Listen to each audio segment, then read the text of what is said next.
Asha Warsame is our next speaker. Title of her talk is Opening Doors. Picture this: a child refugee who's experienced civil war and famine, all of this before the age of 5, which we can all agree are critical years for child development. Shortly after, she's transported from the refugee camp to a Takwila area classroom with no understanding of the language, the culture, or her new environment. And when that child goes home, there isn't a parent who understands this new environment because they too don't know the language and are unfamiliar with this new foreign education system. Could you imagine how supportive it would have been if that child's family had some resources and support to advocate for their child? I was that child. My mother didn't have the resources to be able to navigate this new system. However, she supported me the best way that she could, and I am here because of her. But if she could have received some resources, it would have alleviated the many obstacles that I've had to overcome. This has inspired my current work and studies. Research has shown that having an evidence-based parent education program leads to increased child outcomes and parent engagement. In the work that I've been a part of, over the years, it showed me the importance of having culturally relevant materials. Now, why is this important? Parental support is a primary catalyst that acts as a motivator for students to be successful in school settings. These parents in particular need more support because there are barriers such as language, class, culture, economic status, and so forth. Barriers which prevent them from knowing how to best support their children. Research has shown that having an evidence-based parent education program leads to increased child outcome and parent engagement. In the study that was conducted on Abriendo Puertas, a parent education program that was developed for and by Latinx parents, it was found that parents who participated in the study had higher parent engagement.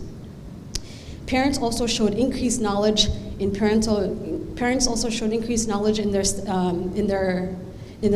areas of social emotional, language and literacy, school preparation, and so forth. I'm currently working with my advisor and a colleague to address the content, to adapt this program for Somali families like mine. The great thing about Abriendo Puertas is not only its content, but the method in which it's taught. I'm working with Somali families to address the content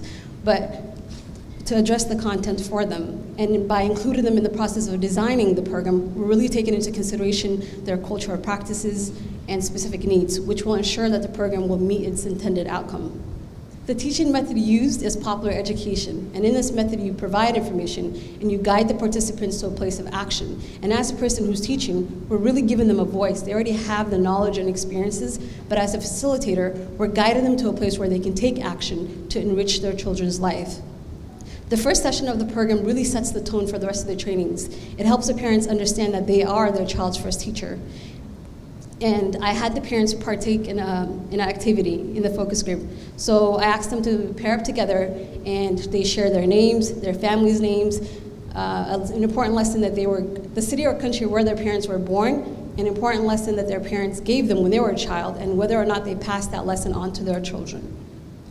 And after participating in this activity, the parents were really excited to partake in it because they now saw that this was a way, hopefully, to have a resource for other Somali family child care providers.